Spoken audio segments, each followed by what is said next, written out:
I'm Cortente Carty. What's Wednesdays? Where is he though? Believe When it or does he not, plan to return? I have no idea. Oh my Whenever God. he gets fed up with a lot of sand, he wants to come back to sunny St. Kitts. All right, well, there you go. This is Wednesday. We are happy that you're joining us for another edition of Good Morning SKN. Yes. Of course, we have a great lineup for you today. I Starting, know. of course, with the first Prime Minister of St. Kitts and Nevis. Yes. Yes. Hardly. And there is someone who has been mysterious or rather elusive for the last 10 months. 10 months, indeed. Here. Mm-hmm. The founding managing director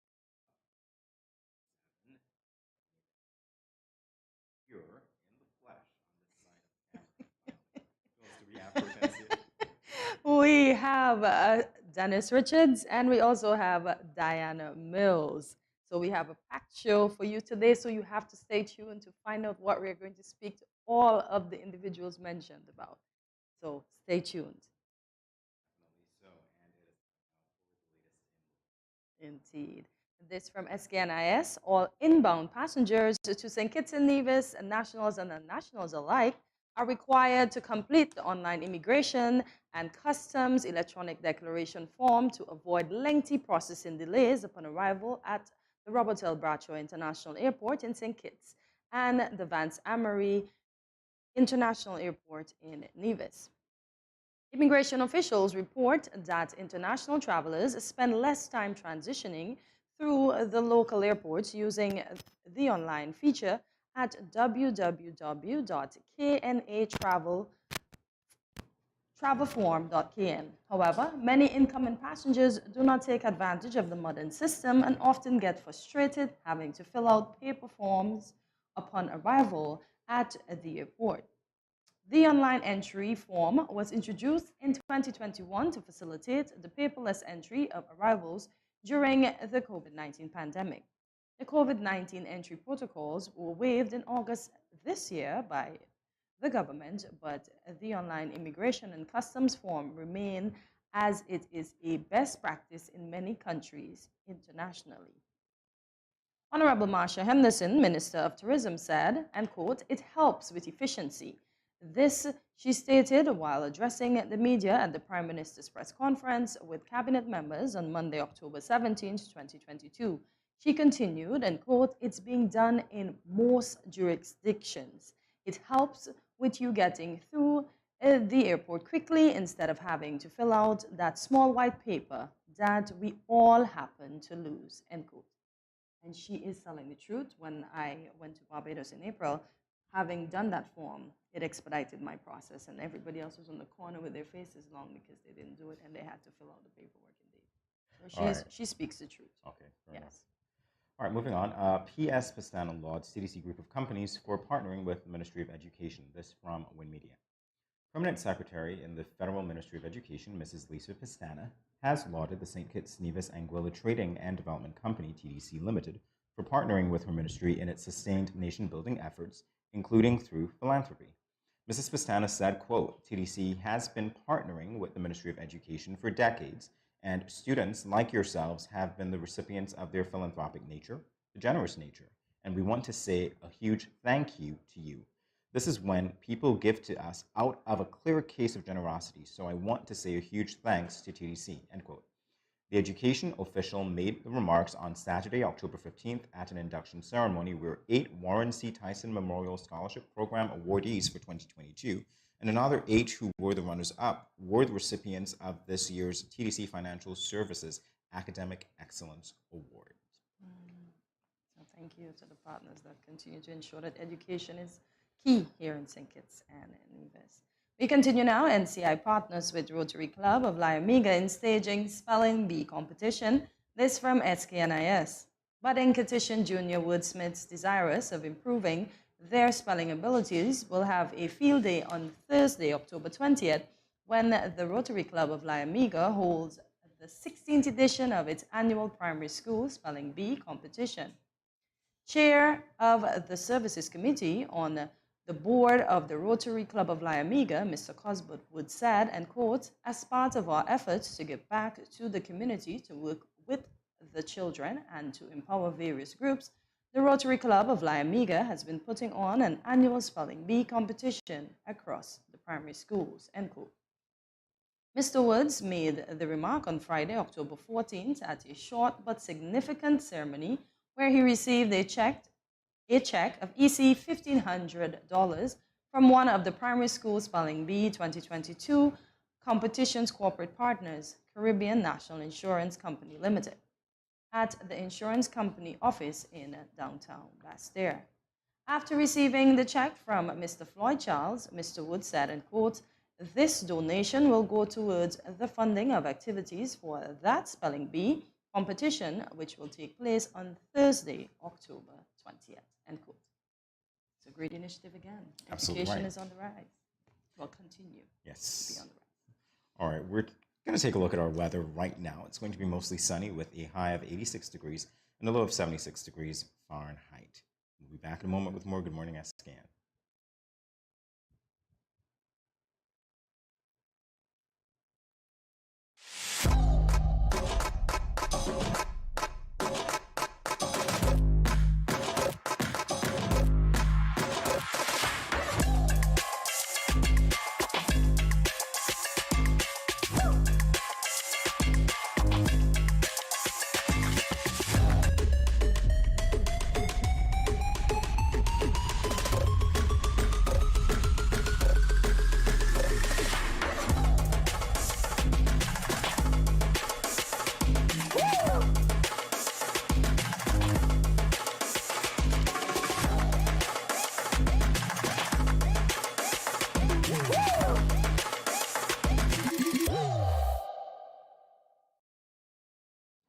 Welcome back to Good Morning SKN. We continue now with the latest in regional news.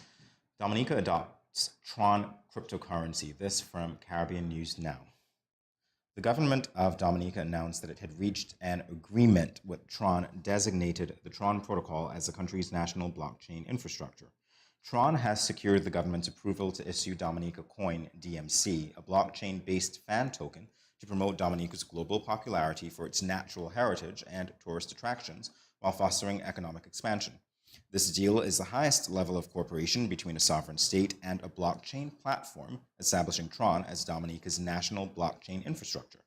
Industry analysts viewed this action favorably and said that such an alliance would serve as a model for the development of the digital economy in small and medium-sized economies. Dominica's Prime Minister, Roosevelt Skerritt, said, quote, "The government is committed to constructing a more inclusive and diversified economy with the aid of emerging technology," end quote. Future integration of small island developing states such as Dominica into the global economy will be facilitated by Tron's openness and efficiency. New cryptocurrency is running the world now, huh? Absolutely right, Hortensia. It seems to be progressing quite well. Indeed. We continue now on the international scene. Plastics are piling up in soils across the world. One UN Environment Agency, and this from UN News. Plastics are used extensively in agriculture, from plastic-coated seeds to protective wraps used to modify soil temperature and prevent weed growth over crops. These synthetic materials also added intentionally to biosol fertilizer, which is spread on fields and are used in irrigation tubes, sacks, and bottles.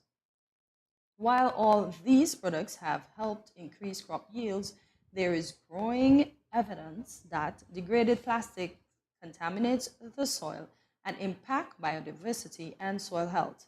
The report warns, moreover, microplastics such as the ones used in some fertilizers are also impacting the human health when transferred to people through the food chain. The report quoted Professor Elaine Baker from the University of Sydney stated, and quote, "There is only a finite amount of agricultural land available.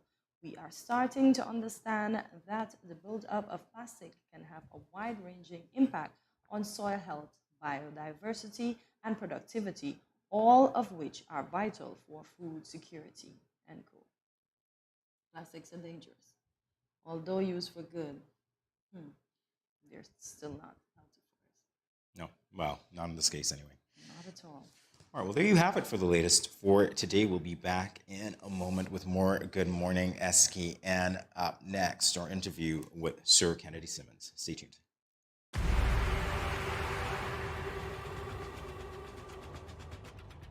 What will it take to grab the attention of someone with the power to make your dream come true?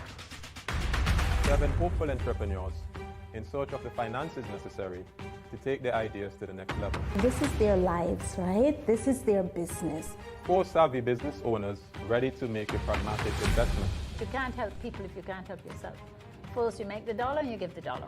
Why you take your business offline? I really feel that you need to do a little bit more research. Very knowledgeable. Super knowledgeable. You have a great idea and a great concept. I think you'd be snapped up by Disney. If you have a job someplace, it means that if something is not working, you can walk away. Who will invest? Let's do this. Let's do this. Thank you. And who will be sent home with nothing? I am your host, Kevin Hope.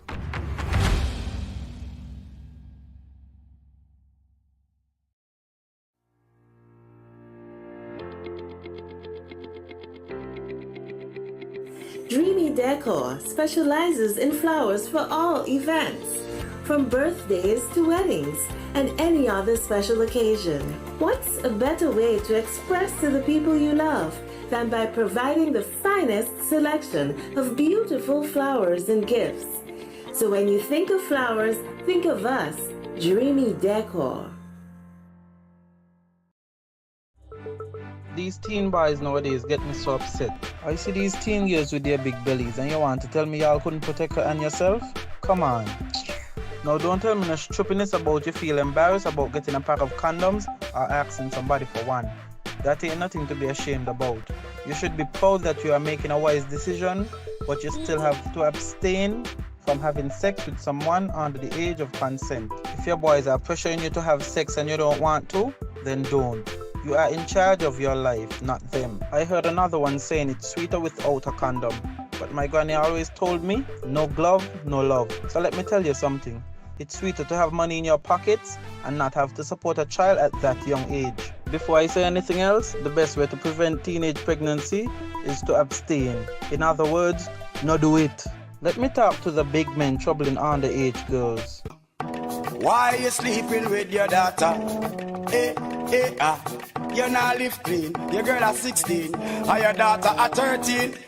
So girl look me, but me no inna that. Big man no deal with back pamba. You understand where I'm coming from, right? This message was brought to you by Project Viola through the Department of Gender Affairs with support from the Basic Needs Trust Fund and the Caribbean Development Bank.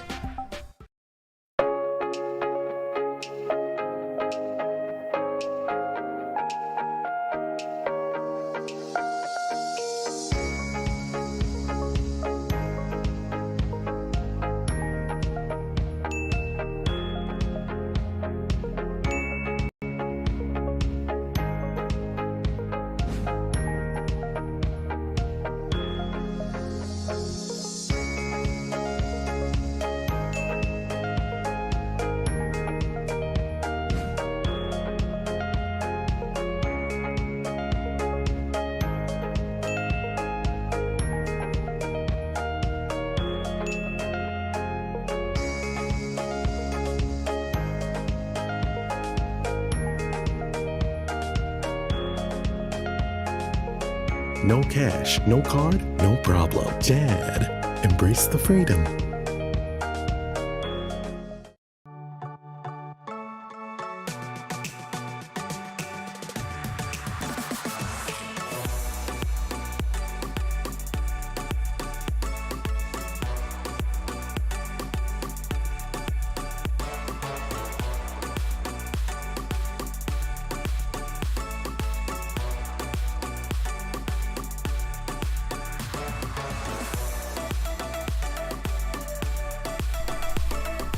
Yes.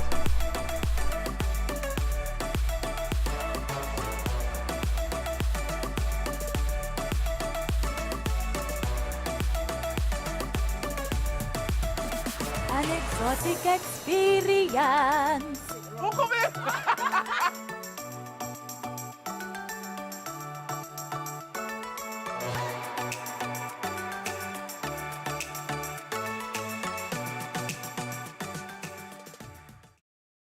It's been 6 months now and Glenn hasn't been working. His attitude has completely changed, and he's been leaving the house every day for hours and liming with his friends and coming home drunk and causing confusion. Gloria, this is what you cook today? This is not enough food for a big man like me. But Glenn, it's been 6 months now. You haven't given me any money to shop for food. Okay, so what you want me to do if my boss ain't called me out for work as yet? Look for a different job now. What you just said to me? Get a next job. What? Help! Let me Let go! go what? Yeah, let's see what we happening. Let go what? Watch your mouth with me now. Every day mom and dad fight. When are they going to stop? Domestic violence is not just physical, it's mental, emotional, economical, and psychological. If you, your friend or family member is being abused, you can contact one of the numbers listed below for help. Department of Gender Affairs 662-5492, Special Victims Unit 662-7077, Counseling Unit 465-5000. This message was brought to you by the Department of Gender Affairs in collaboration with the Ministry of Health and the Pan American Health Organization. When growing your savings, where you save matters more than you think. Dare to compare and see for yourself why you should start saving and investing at First Federal Credit Union. You don't have to settle for cents. Let your money make sense. Reap a higher return by stashing your cash in a high-yield savings account or term deposit and earn up to 4% interest on your money. At First Federal, we say yes.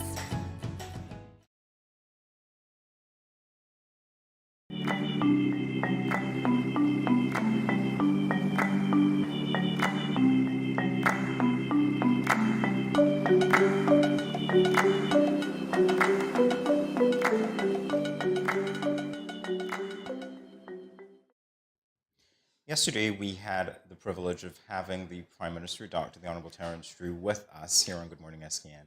And today we have the first Prime Minister and only living national hero, Sir Kennedy Simmons. Dr. Simmons, thank you for being here with us. It is truly an honor to have you here, sir. Well, it's a pleasure. I haven't known of the studio before. So it's been an interesting experience for me. Okay. Thanks for having me. It is our pleasure, sir. So I do want to begin by looking a little bit at your early life. Obviously, we know that you've ascended to greatness. I want to know if there were any indications from your beginnings on Rosemary Lane as to the heights that you would ascend to. I don't think so. I don't think so. Okay. You could imagine a young fellow in Rosemary Lane playing football with the breadfruit and the makeshift bat, a kerosene pan would be the stumps, would be the wicket. Right? But the last thing that would have occurred to me that was having that kind of responsibility. Then those days it was work, lessons, because that was essential, lessons first before you could go to play. And then play. That life was centered around that. At some point, it became very serious for you, but we'll get to that soon enough. Okay, so you said you had no idea, but what was the turning point in your life that made you, well, let me switch up this question. You eventually ended up in medicine. Yeah. So once you were finished with school, you realized you wanted to be in medicine, right? Yes, medicine was my first choice. Okay. Well, in fact, let me put it this way. At that time, medicine was my only choice. Okay. Simply put, I always wanted to be a doctor. Okay. In St. Kitts. Okay. Not just a doctor. Not a doctor Kitts. anywhere. A doctor in St. Kitts. So that was my whole thinking and mindset. Okay. And I'll tell you, almost anything you can ask me this morning can be found by your viewers and others on this book, The Making of a National Hero, which is my autobiography. Lovely. So medicine was my choice. Okay. But I was when I left school, we'll use the term majored now, but chemistry was my best subject. Okay. When I left school, I went to work at the Sugar Association Research Laboratory as senior bench chemist. And that laboratory is located exactly where the school feeding program is located on of Needmas on Wellington Road. And so my first working salary after school was $100 a month. That's a lot back then. Yeah. And let's put it in perspective. At that point, I became the highest wage earner in my house. Rich guy. Right. And also, I think something which may be a little unusual and different for people, young people growing up these days. Okay. When I went to work, and I came back first, and my aunt, I grew up with my aunt and grandmother. My aunt gave me key for the house. And that was a sign. I start to work, I get a key for the house. Before that, you went out and with permission, and you'd come and you'd call or knock and they would open for you. Okay. Right. Only in certain special circumstances they might lend you a key if you were going to a function, a debating society meeting or a function which you expected to be late, a school play or something like that. You have a key, which you gave back on arrival. So that was the sort of circumstances in which I grew up. But how did you manage to transition though from medicine into politics? I don't know if it just happened. And I didn't really have a thought about it. Okay. Right? It centered around, when I returned in 1960, I interned in 1963 at Kingston Public Hospital in Jamaica.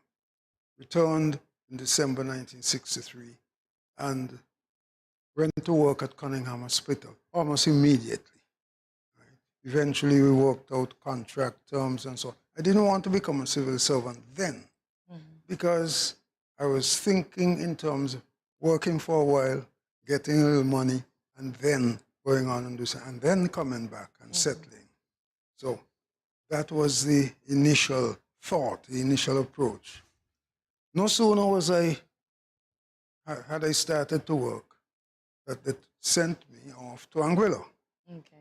The doctor there, a man by the name of Dr. Haas, he was then 70-something years old. He hadn't had a break because they didn't have staff to replace him. And so he went off on vacation, right? Accumulated vacation. And they sent me down here, green, fresh, just out of internship.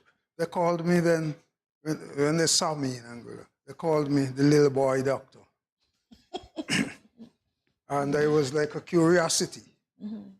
So the people actually flocked to the first couple of clinics to see this little boy doctor. I don't know if I should tell you about an incident surrounding that business of people flocking just to see. But if you want to, I'll tell you. Well, you know, you've actually piqued my interest, so I'm going to ask you to get into that a little bit when we return from this break. More with Sir Kennedy Simmons right after this. Stay tuned.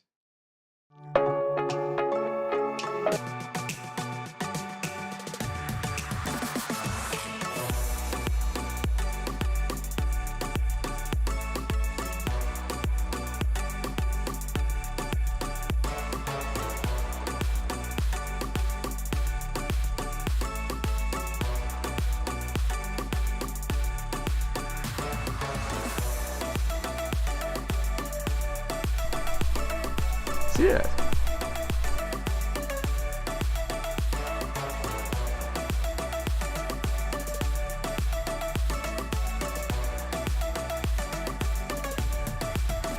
An exotic experience.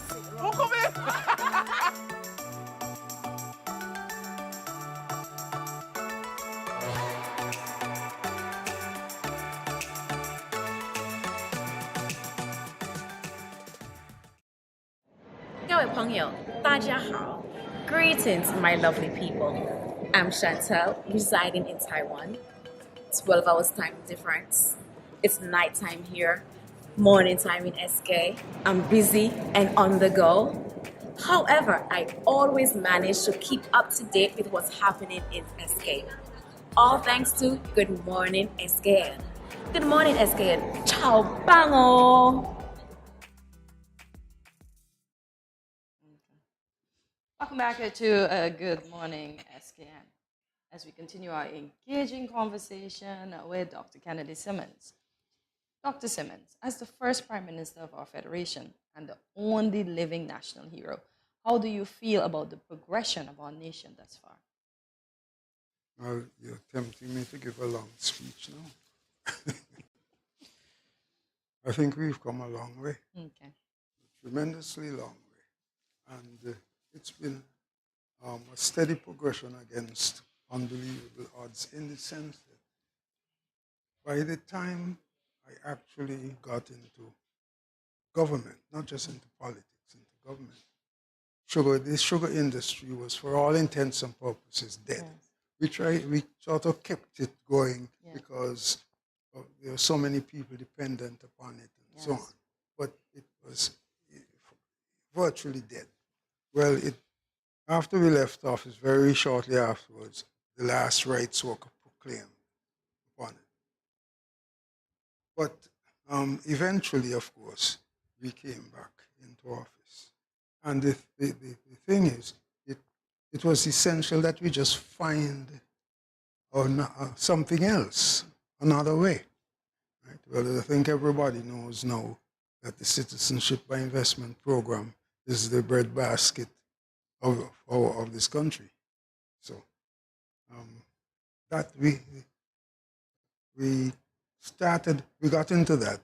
We started that during my first term in office.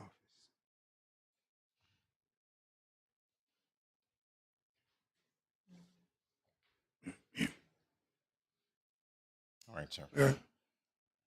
And well, obviously that's how we've progressed, correct, potentially? All right, sir. Sure. I want to focus a little bit on well, there are two things, obviously, because you alluded to one before, but particularly the autobiography. So in 2019, you published that. What would you say is one of the most important lessons that went into that book?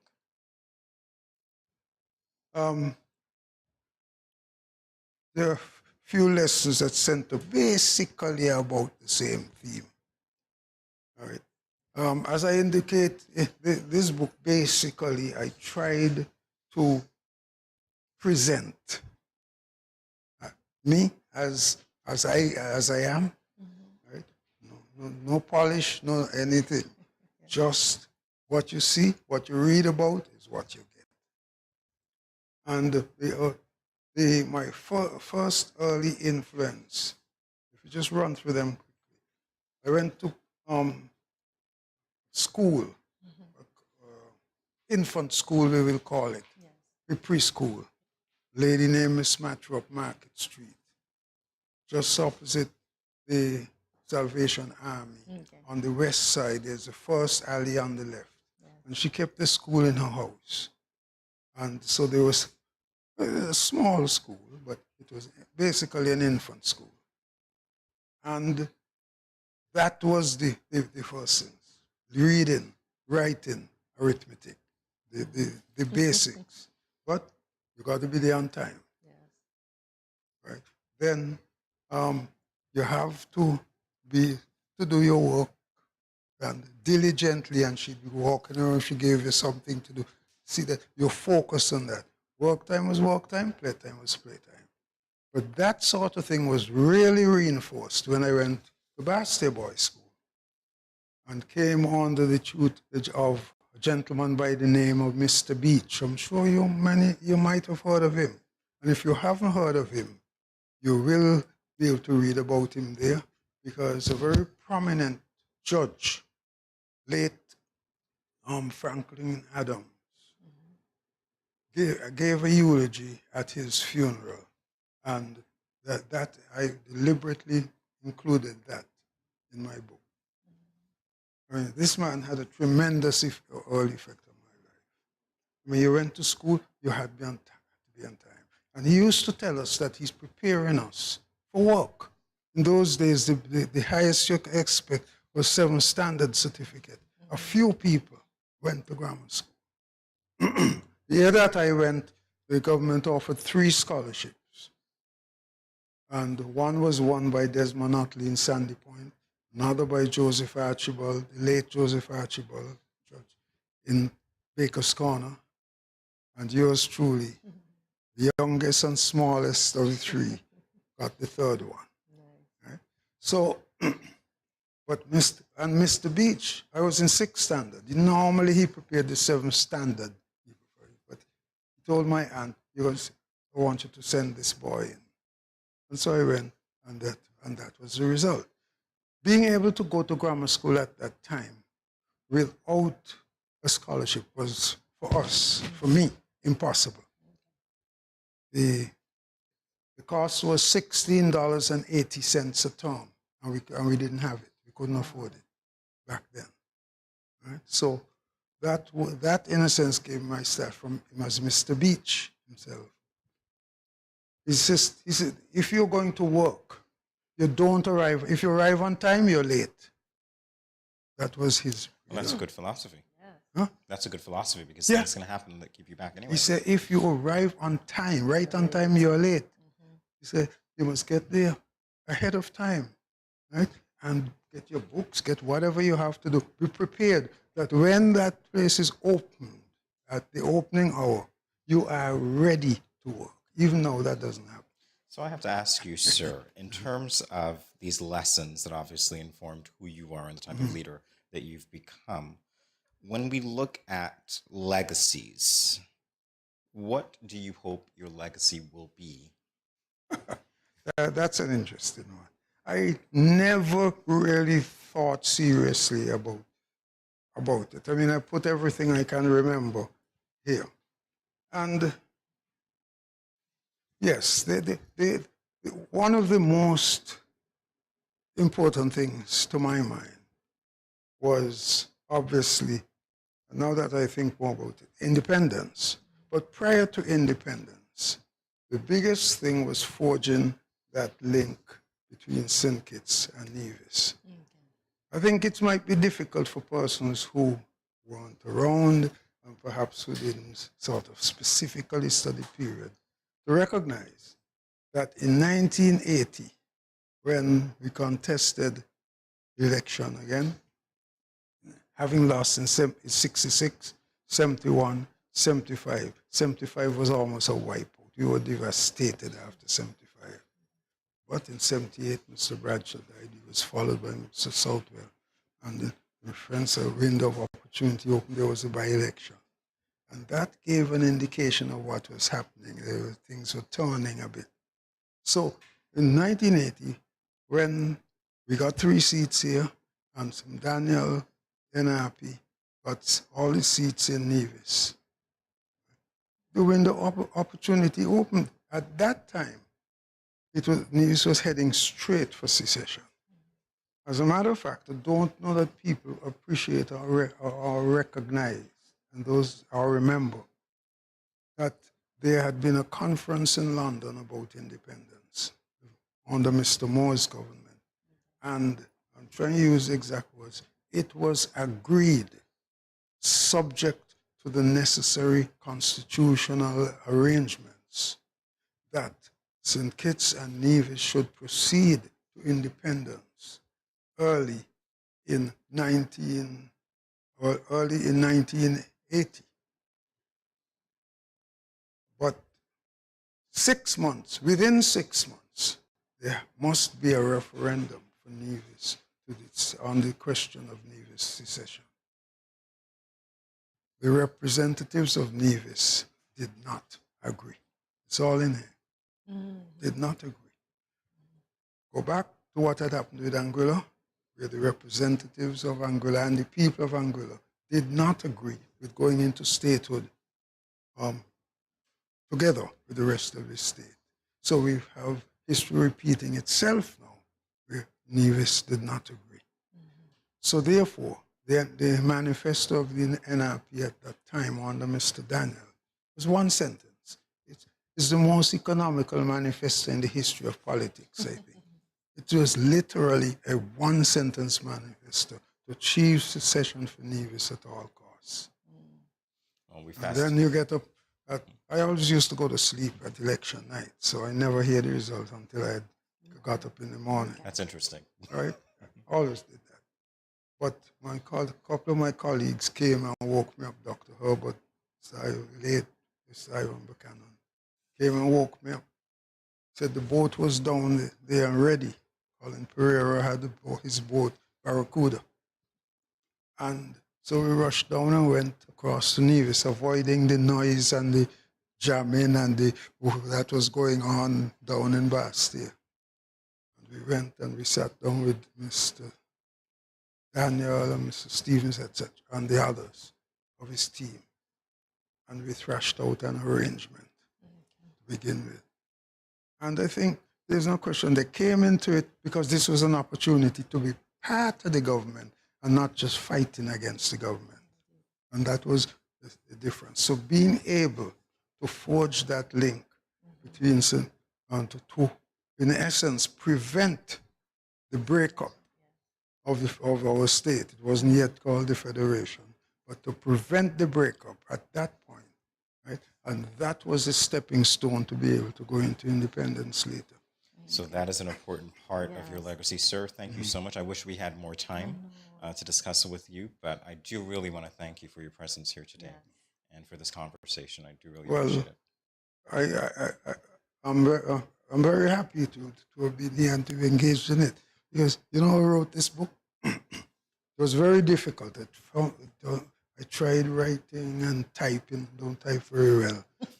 And I'd get about 2 to 3 sentences. I couldn't get any further. But so eventually what I did was to talk. Just as we sit here, set up the cameras. I've had a friend of mine who was very much into that.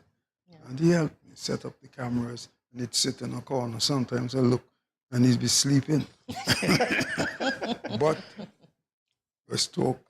And then we had it transcribed from the video.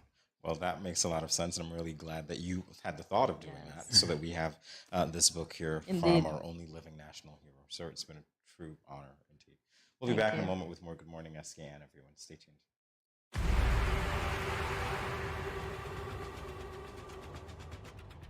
What will it take to grab the attention of someone with the power to make your dream come true? 7 hopeful entrepreneurs in search of the finances necessary to take their ideas to the next level. This is their lives, right? This is their business.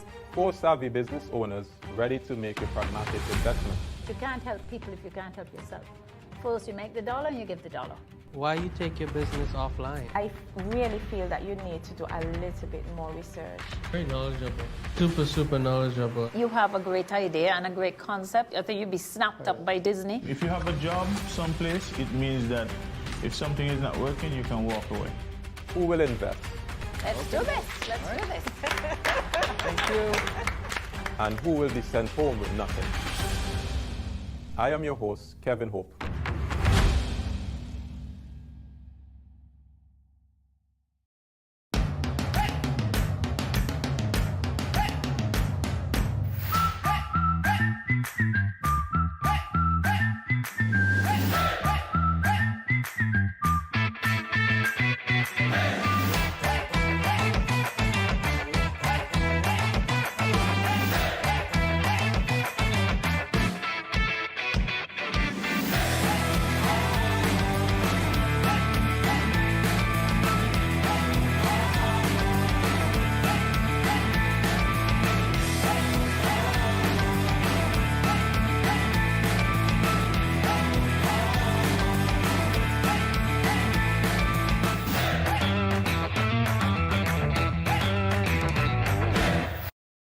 When growing your savings, where you save matters more than you think.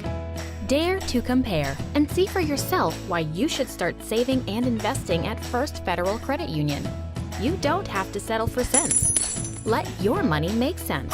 Reap a higher return by stashing your cash in a high-yield savings account or term deposit and earn up to 4% interest on your money. At First Federal, we say yes.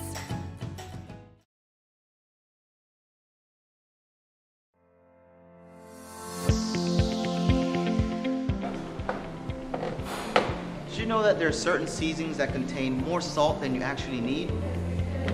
There are more natural, healthier ways to reduce the salt intake in your dishes by using natural things like onions, garlic, seasoned peppers, and even thyme and merengue powder.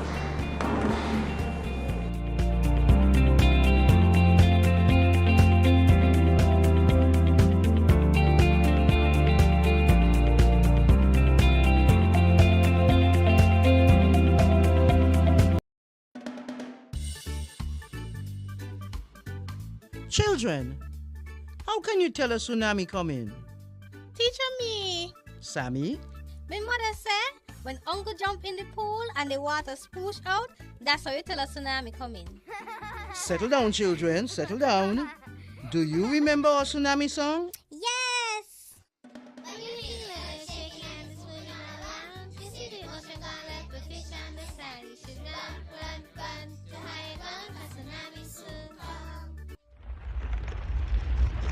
Mommy, Uncle not here in the other shake. Hush your mouth. Daddy, Uncle not here and the sea gone. Who cares? You don't see all them free fish? Quick, give me the bag. This is how you tell a tsunami a come. Teacher says so. I would have failed in school, you know. Sammy, come, let me go. They would have failed anyhow. Let me run, see, Sammy?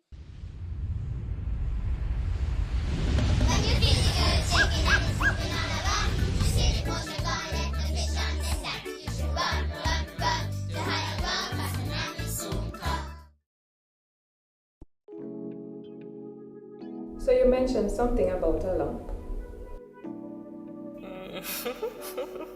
Babe, I just felt something on the left side of your breast. Tell me if you feel it. Do you do your self-breast examinations monthly? No, I don't. Well, women are supposed to examine their breasts once monthly. Let me show you how.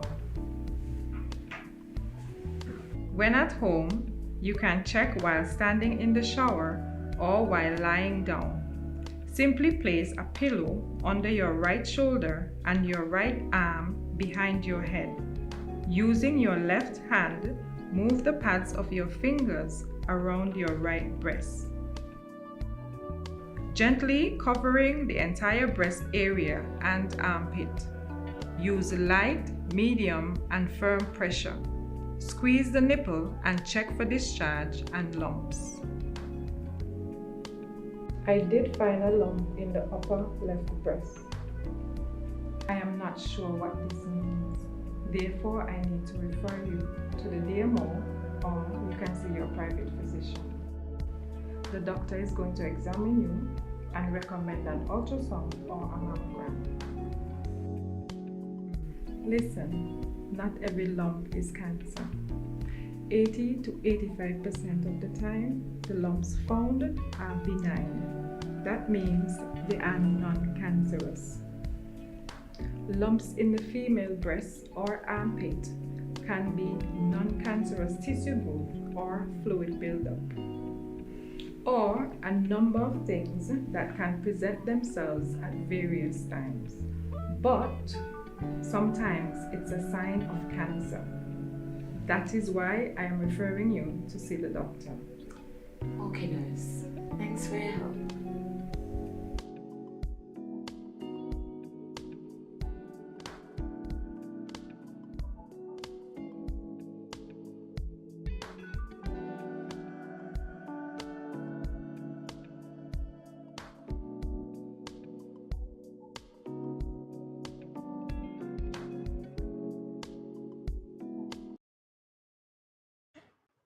Welcome back to Good Morning SKN. While each guest we have featured here on Good Morning SKN is special in their own right, the next person of our guests particularly stands out.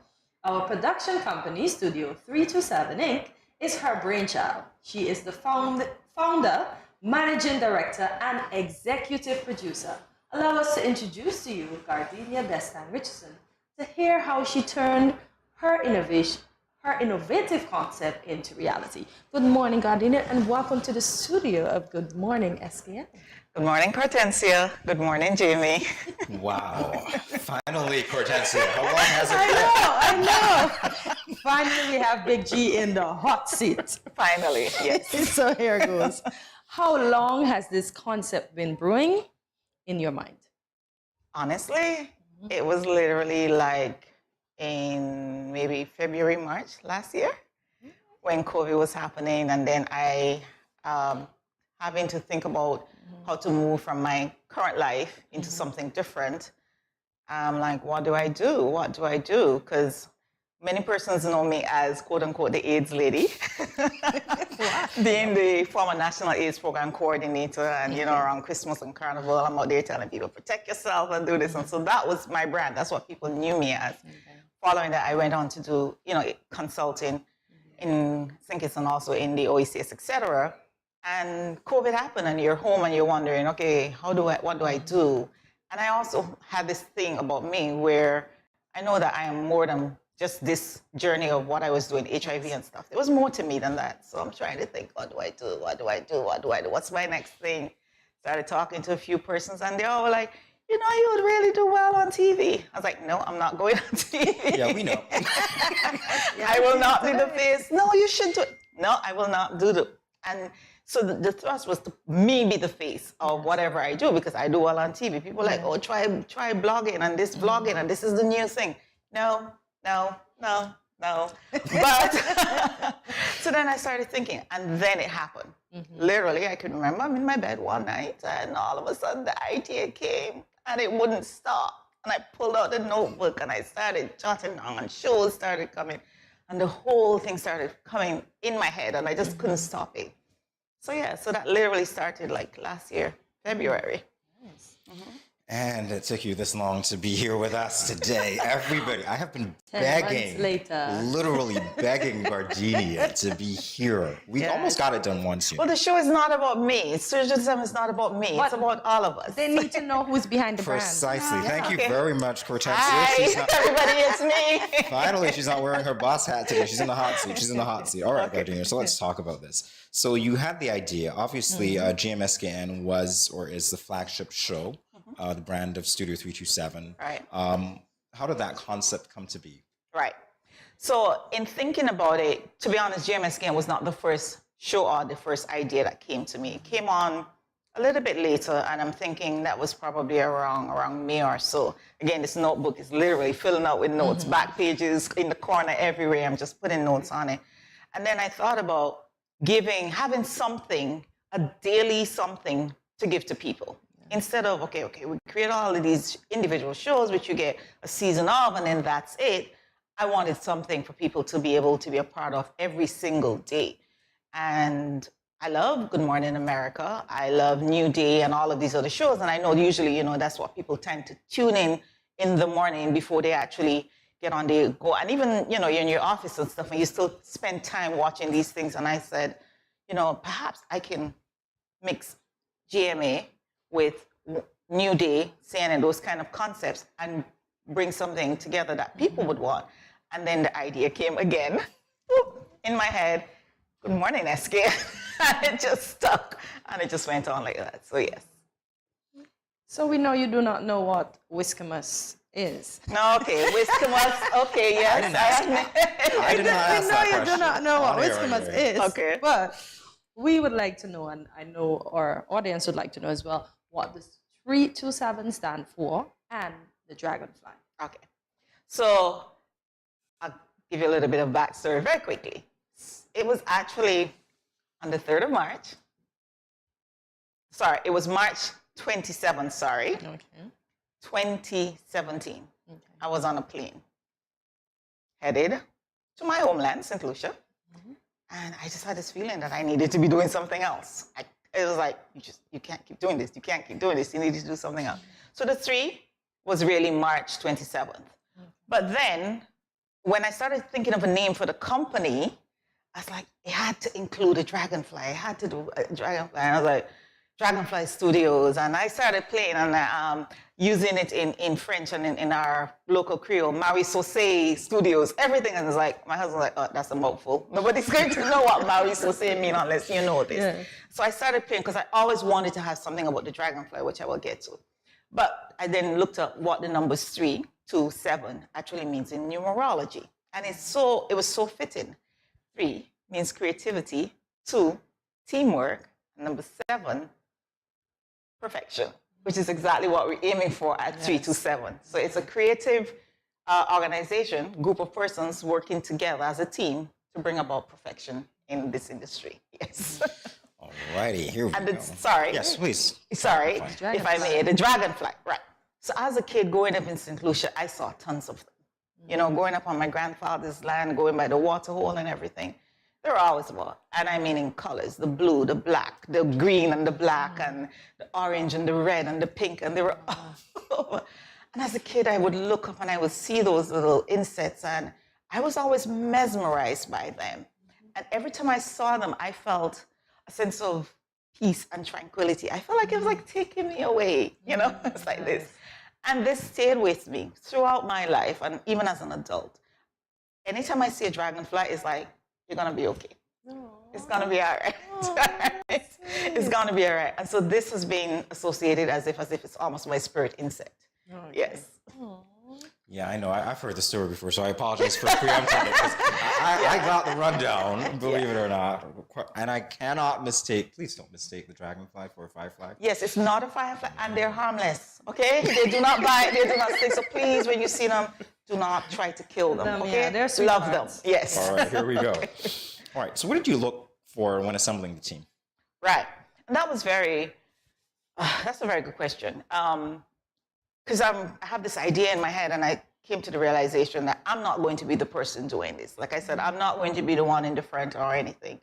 And I was looking at a little video that a friend sent me with a guy who actually moved from photography into videography and started this thing. And he said when he realized that they needed to grow, he started to look for people. He needed to look for these 3 things, the 3 H's. He said they needed to be hungry, humble, and honest. I was like, wow. And then he explained what that meant. Hungry, meaning you have a passion for this type of thing. You really want to do it. Not like, okay, it's just a job. You're just going through the thing, right? The honesty came from accepting it's a growing business. It's dynamic. It's changing. You don't always know everything. And you can actually say, hey, I don't know everything. Let me know and stuff. And then the humble, of course, is just that.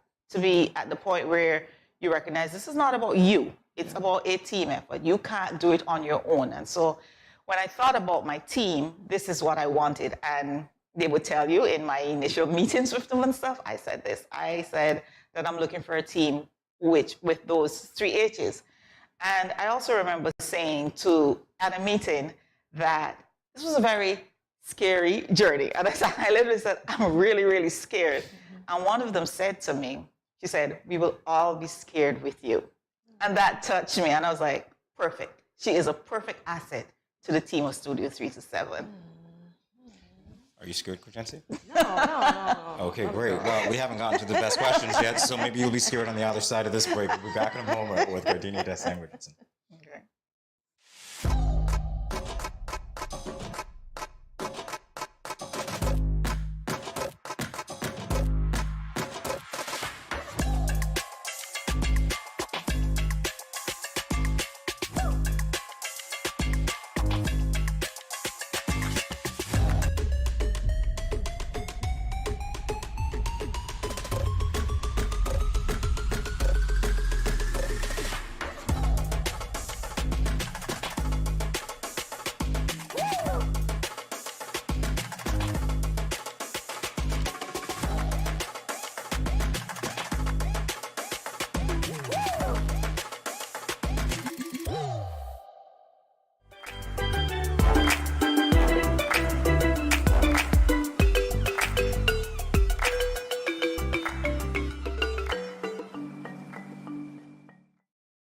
We are speaking with Gardenia Destang Richardson, the founder and managing director and executive producer of our production company, Studio 327, Inc.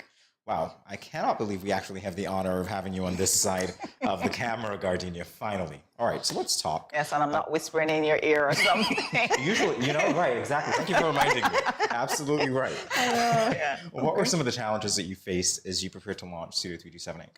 Oh, that's, I think the first or the biggest is really getting buy-in. Here it is that I am proposing and I'm talking about something that is really not done, it's not been done. I'm trying to get people to be supportive of it.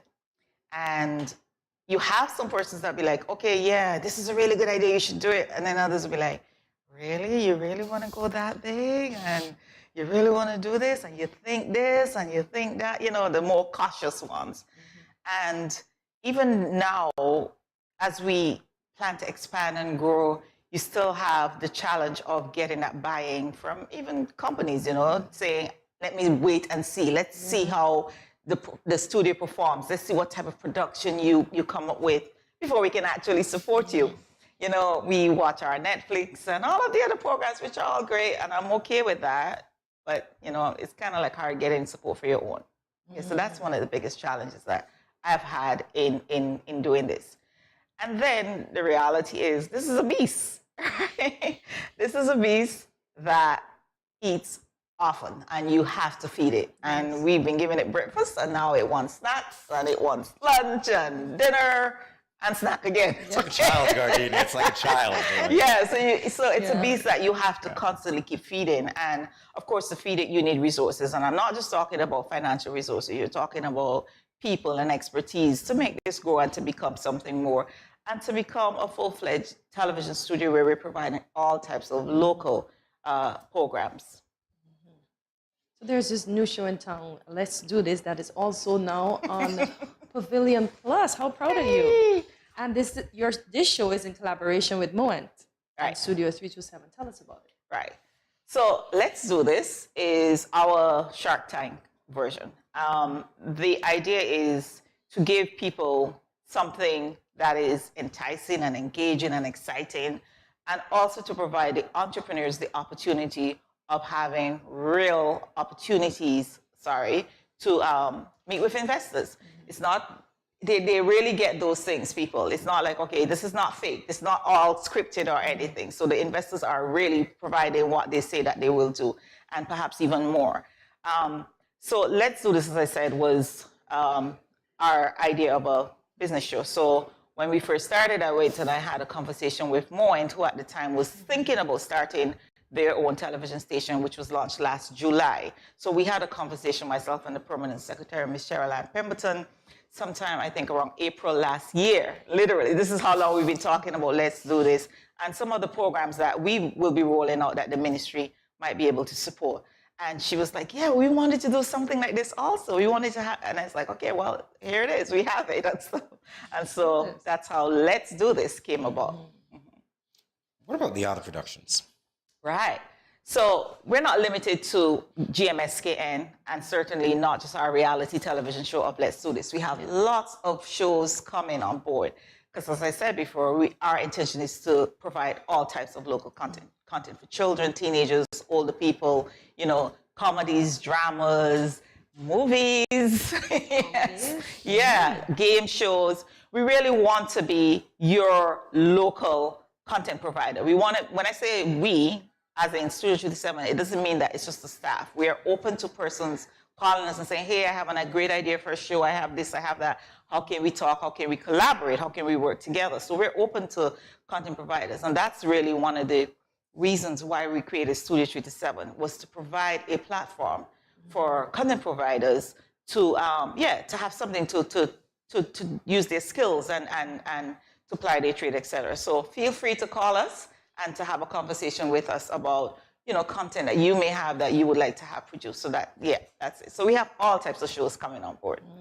Good stuff. I see. So you're asking folks to call on you, but I realize that Studio 327 is not you alone. Correct. Who are your other partners in this Right. venture? So we partner with TAB, which is Teacher Block, and it's an NGO foundation, basically engaging young people and providing socioeconomic support to help young people to become independent. And in this case, in this industry, which is a creative field. And so they help us with looking at grant opportunities and any other opportunities, training and capacity building of young people in this particular area. Then there is, of course, MOENT, the ministry, the government, who has supported us with studio, Let's Do This, and have also had engagement and some discussions about other programs that they would like to support. I can't help but say, when you talked about the origin of 327, I'm thinking now it's 1019, you're here on the show. Are we going to have something, akin to 1019 production? I don't know what we're going to have. I don't know how your mind works. Okay, don't put it in my head, because then I probably won't be able to get it out. And then my mind will come something 1019. I'll think about it. Who knows? We might have something called 1019. 1019. All right, here we go. Yes. All right, so we've been on air. You've been doing this thing for about a year now. What Yeah. have been some of the biggest takeaways for you? It takes a team. That's the very first thing. It takes a team. And I am so appreciative of the team that I have. I mean, a bunch of lovely young people who keep me going. And Lovely? Did you say lovely? Yes, they are. Yes, they are. I'm saying it to you guys. I'm saying it live. Right? Yeah. I may be the big G and I may be the boss, but I love you and you do great work. So that's the very first thing, the team. Yeah. The second thing is that, you got to keep going. There are days when you feel like, oh my God, is this ever going to work? And you feel like, oh, when do I throw in the towel or anything? But if you have a dream and it's there, you got to keep going. And then I have tremendous support of other individuals who work with me. There is the Ambassador Rosalind Hazel, mom, who, she says to me, she comes in and she gives me her support and she supports me. And then there are lots of other people who just come in and sit, call and everything. So the takeaway from this is teamwork, have a good circle, and keep following your dreams. And with that said, I will give you the final word. Any advice to persons, old or young, who are interested in launching an out-of-the-box business like you did? Right. And that is a very interesting question. The reality is everybody dreams differently. Some dream in color, some dream in black and white, some don't even remember their dreams when they get up. If it's your dream, you have to accept it's your dream and that other persons may not necessarily see it as your dream. Yeah. But it's your dream. You gotta see it through. Find a good circle, circle of people who will keep you grounded, who will be there to support you. They may not be able to give you money. They may not be able to give you a lot of what you may need to actualize your dream. But what they can do is come and sit with you. They'll offer you breakfast, they'll offer you lunch, they'll pray for you, they'll hold your hands, and they'll keep you going. Do your research.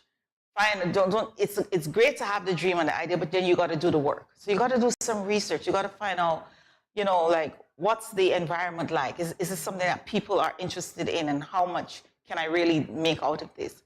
And sometimes you have to think about, it's not about the money. It's really about seeing the reality of your dream. The money will come. Do the work. I like that. I was smiling when you said you'll give her the final word. I'm like, you better. I'm just playing around. Okay, I know, Jamie. There's something that you've been dying to ask me. What is it, Jamie? Jamie, take it I give you permission to ask. You give me permission. Hang on, my job was sweating yesterday. I gotta be careful here. I was reminded, hey, we can fire you. I'm kidding. Oh my God, I was not the one who said that. It wasn't you at all. I think it was mom, quote unquote. All right. I am teasing. I am teasing. No, seriously. But I'm grateful that you are here. I'm grateful that you've provided opportunities for all of us. And as you say, this team, I say it all the time to Cortensia, we couldn't do it without the team. We couldn't do it without you guys. Couldn't do it without the team. That's right. Yeah. So, you know what? 1019, that's the segment you're going to come back again. I'm definitely going to think about it.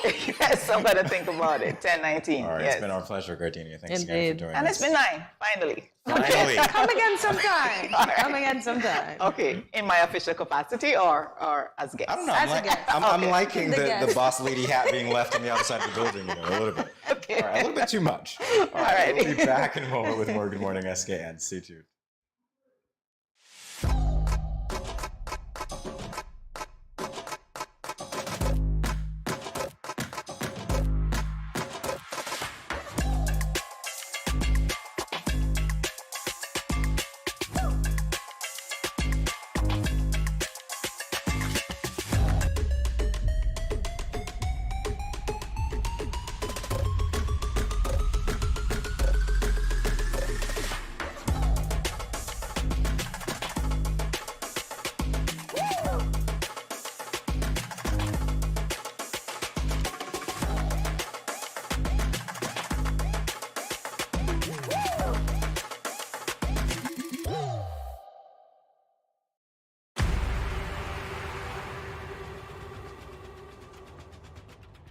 What will it take to grab the attention of someone with the power to make your dream come true?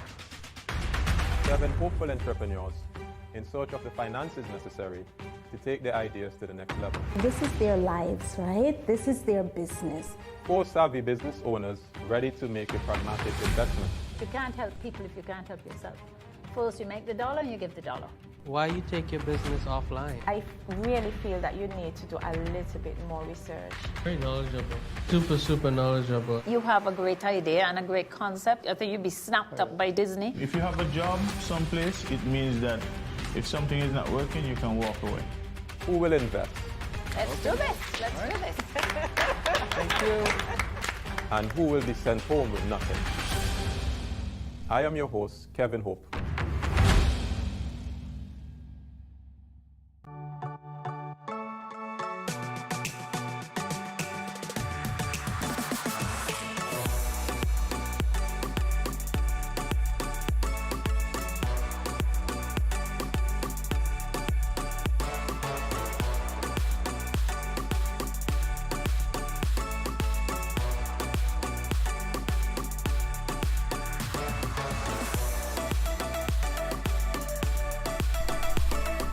Cheers.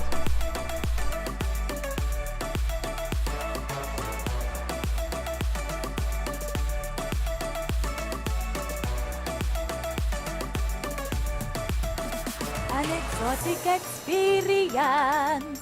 Oh, come here.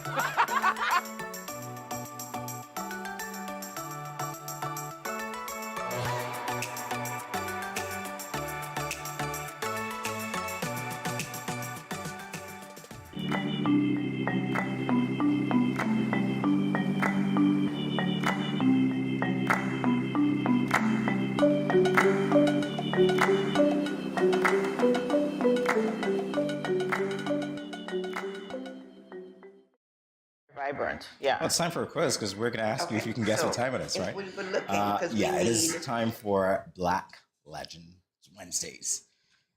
And I think I preempted a lot of things. I was supposed to give you a lot of hints, apparently, but hey, this is the time when we talk about legendary people within the Black community. So today's Black Legend is Shelly-Ann Fraser-Price, a Jamaican track and field athlete who has been taking the world by storm.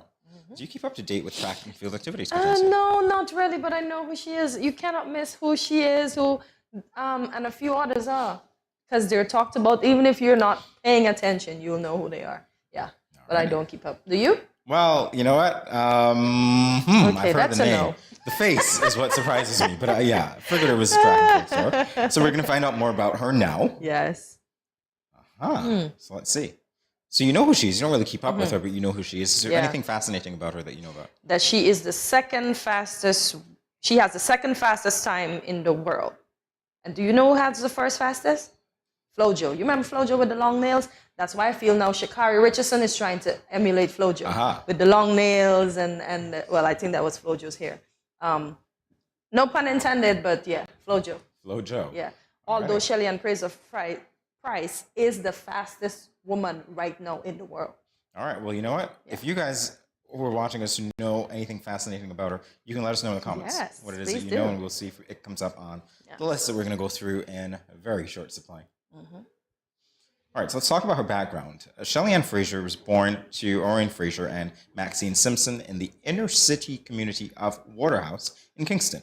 She was raised with her 2 brothers by her mother, a former athlete who worked as a street vendor. Now, would you...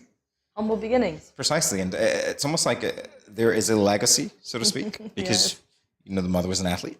Yes, so she inherits some of those genes. And the discipline that goes along with it. Indeed. I can only imagine what those conversations were like.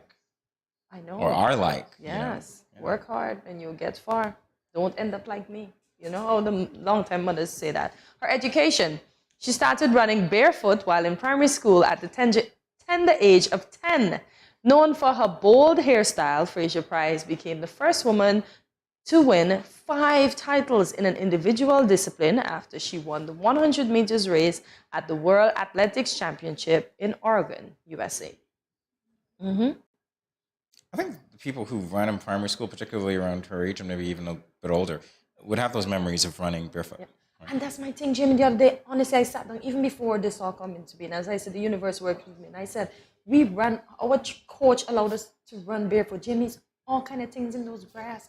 Jamie, we could have gotten our feet damaged. And when I go to sports meet now and I see the little kids in their little run, I feel like, what is this? How come we didn't get this? Because you didn't know any better. But you know?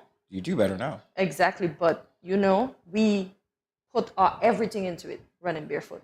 And we had no problems with our foot. Now, if you put those kids out there to run barefoot, even on the hot asphalt, it'll be a problem. But we did well. Even on the hot, of course it would be a problem. Jimmy, we run steeplechase barefoot and all kind of things. That was the fun. Yeah, Yeah, I'm hearing. Well, clearly, it didn't do her any disservice. There she is. All right. Yes. Wow.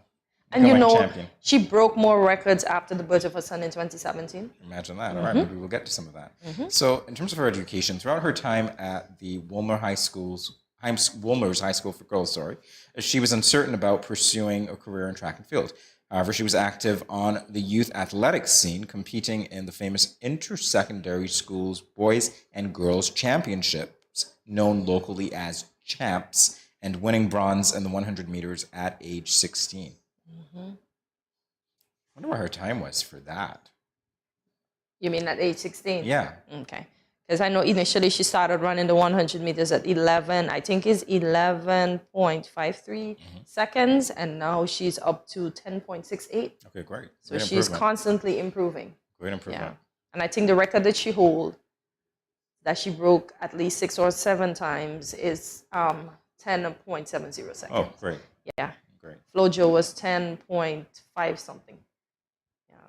And she hasn't broken Flojo's as yet, so we're waiting to see. Winning smile. Yep. We continue with her education. In 2002, not 2022, she ran and won the 200-meter title at the Jamaica Under-18 Championships. Later that year, she helped the Jamaica junior team win the 4x100 relay gold at the Central American and Caribbean Junior Championships held in Barbados. At the 2005 Carifta Games in Trinidad and Tobago, she won bronze in the 100-meter and earned a gold medal as part of the 400-meter relay team. And those are the races that she still ran: the 60 meters, the 100 meter, the 200 meters, and the relay. Those are the races she still runs onto today.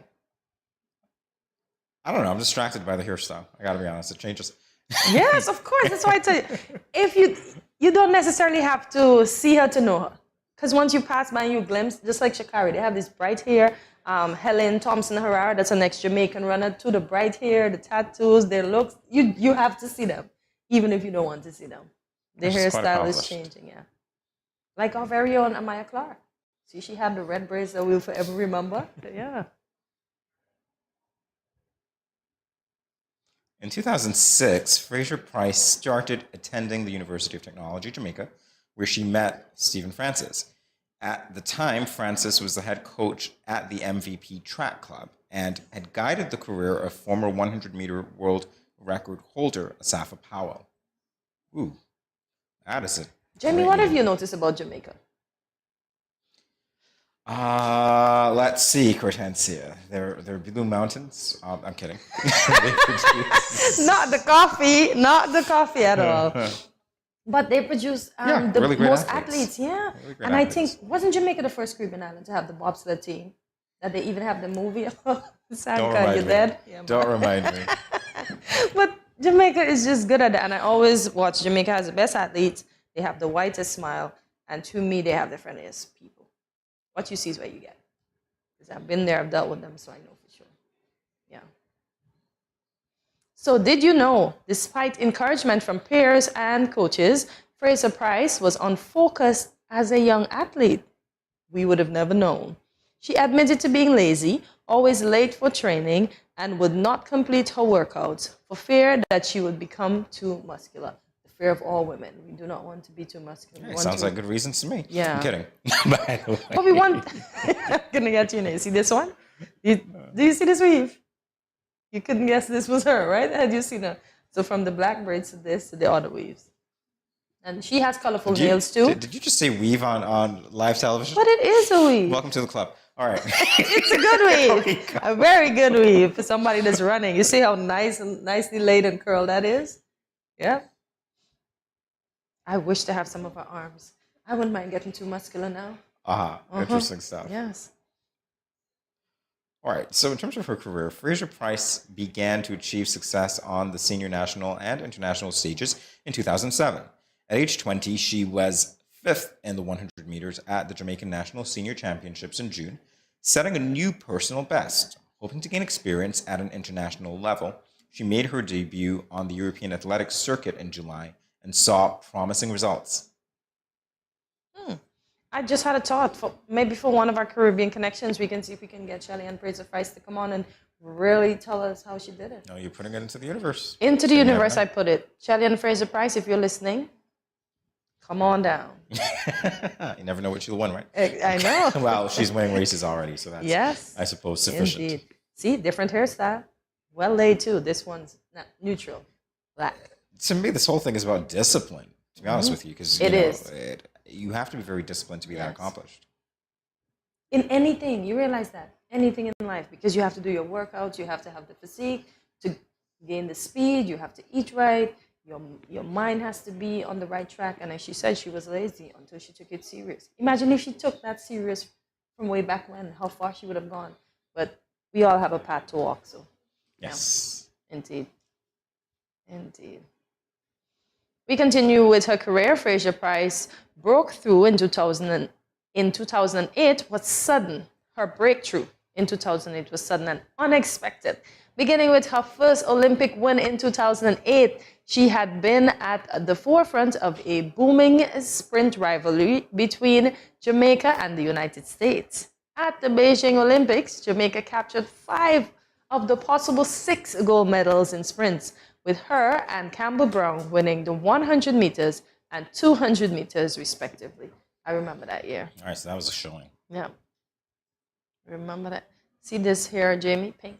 With a hint of black. I was actually not looking at the hair. Okay. I was more looking at her, like, the grit. I know. Goes along with it. Strong, huh? Sheesh. Yes. Go, girl. You did that. Shelly-Ann Fraser-Price became the first ever Caribbean woman to win 100-meter gold at the Olympics. She had made improvement from her previous season's best, and it was also the second fastest in Olympic history. In 2013, Fraser-Price continued to show her consistency when she became the first woman to sweep the 100 meters, 200 meters, and 400 meters at a single world championship. Should we say, and the work began? Dun, dun, dun. We need our Caribbean connections, man. Somebody, if you're listening, connect us. Oh, that's how it works. Okay. Yes. Well, who knows? Maybe that's how it Yes, works. that's how it works. There's a lot of things that are abstracted from me. So, hey, maybe that's how it works. Mm-hmm. Fraser-Price's husband is Jason Price, and they got married in 2011. In early 2017, Fraser-Price announced that she was pregnant and would not be defending her title at the 2017 World Championships in London. She went into labor while watching the World 100-meter final that year and gave birth to her son, Zion, the next day via emergency C-section. So the 100 did something for her. You're saying emergency C-section. All I'm thinking is that kid was racing to get out. Yeah. Look at him. He's one to watch. The next little runner. Little cutie. Yeah, and look at the hair. How could you not see the rainbow? Because I'm looking at mother and child. You gotta notice the hair. You gotta see Shelly-Ann Price's hair, man. Her hair is the thing. Yeah, he's aware. He's aware. All right, so where is she now? She is the only person to win 5 world titles in the 100 meters in 2019, 2013, 2015, 2019, and again in 2022. Her win in 2019 made her the first mother in 24 years to claim a global 100-meter title, while her win in 2022 at age 35 made her the oldest sprinter ever to become world champion. She's got a few records there under her belt. We have to be careful how we use this word old, you know. Older, Hortensia. The whole point is, at 35, you're still a youngin, so they should say. Really? Yeah. By whose standards, Hortensia? Mine. Which is exactly why you're not racing. Just saying. I can't win. I try. I just can't win. All right, so if we missed anything about Kellyanne Fraser-Price that you viewers know about, leave it in the comments. Leave it in the comments indeed. All right, Tell us what you know about Kellyanne. We'll be back in a moment with more GMS SKN. Stay tuned.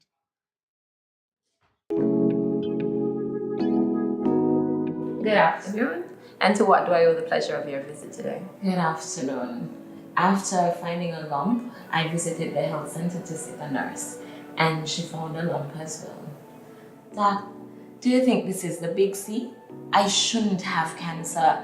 I don't drink. I don't smoke. Nobody in my family has ever had cancer. Slow down, not so fast. Not every lump of the breast is cancerous. The breast goes through a number of changes. It can be a piece of fatty tissue or some other non-cancerous lump of the breast. Either way, I'll have to examine you first to make sure. Okay. I did not know I was supposed to examine my breast myself. Yes, the self-breast examination is very revealing. It is the first step in diagnosis. It is important to self-examine your breasts once monthly after you've had your period. That way, you would know how your normal, healthy breasts feel and be able to detect any changes early. If any abnormality is detected, there are more defining tests such as the ultrasound and/or mammogram. Mammogram? No, I've heard that mammogram thing hurts badly. I'm sure that most of what you've heard about the mammograms are exaggerated encounters. Here's the referral. Take it to the facility. Before the exam begins, you will have to fill out a short pre-test questionnaire. Let the doctor know if there's a possibility of pregnancy. Leave jewelry at home and wear loose, comfortable clothing. Don't wear deodorant, talcum powder, or lotion under your arms or on your breasts, as these may appear on the mammogram and interfere with correct diagnosis. During the exam, each breast is compressed horizontally between two plates for imaging, and then diagonally for further imaging as needed. So how was the experience? It's not what I expected. My teenage sister found a lump in her breast. Should she get a mammogram too? All lumps of the breast and changes should be investigated. A mammogram is recommended once a year for every woman aged 40 and over, even younger if there's a family history. Oh, gee. Women have to endure a lot. Men have to check their breasts too. Yeah? Yes, some men do get breast cancer too. So remember, get checked today. Early detection saves lives.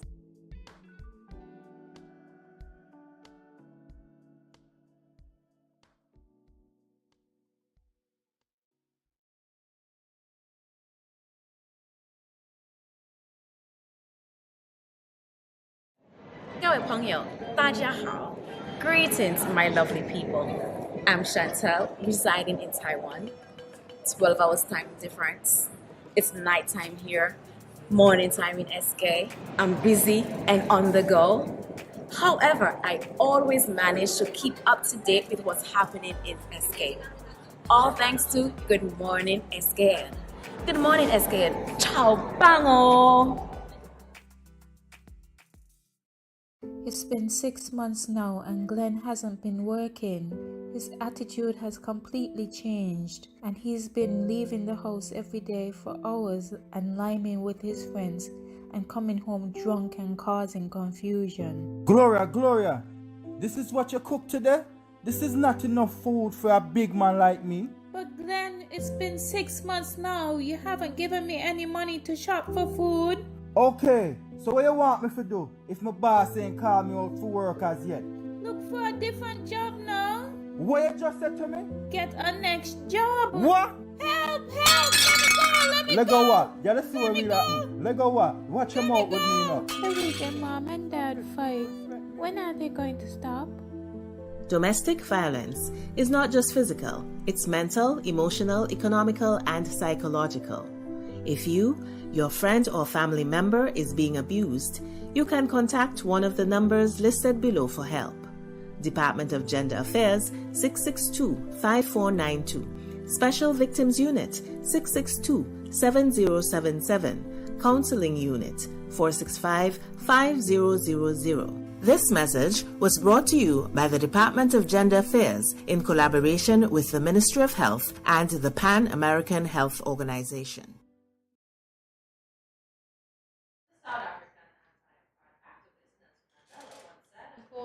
Education is the most powerful weapon which you can use to change the world, end quote. Dennis Richards has made an indelible mark on the education sector here in the Federation of St. Kitts and Nevis. He has dedicated a large portion of his life to shaping the characters of students. So much that he was recently awarded the Companion of the Star of Merit on National Heroes Day, September 16th. Good morning, Mr. Richards, and it's our pleasure to welcome you to Good Morning SKN. Thank you for having me. And congratulations once again on receiving your Companion Star. Thank you very much. You are certainly welcome. So what was your reaction when you found out that you were receiving this award? Listen, it was a joyful moment. As a matter of fact, it was one of my friends woke me up, a phone call, and said to me, you've been mentioned, you know. Initially, he gave me this national hero. I said, no, we're not going there. Why so not? then I found out that it was the Star of Merit. And listen, to be honored and recognized by your nation, yes, it's ultimate privilege. You know, it's a warm feeling. I still have not come down from cloud nine yet. Stay up there. Still up there. Stay as long as you still up want. there. Enjoy it. Yeah, I'm very happy about that, and congratulate the government for recognizing their citizens and awarding them justly. I really appreciate that.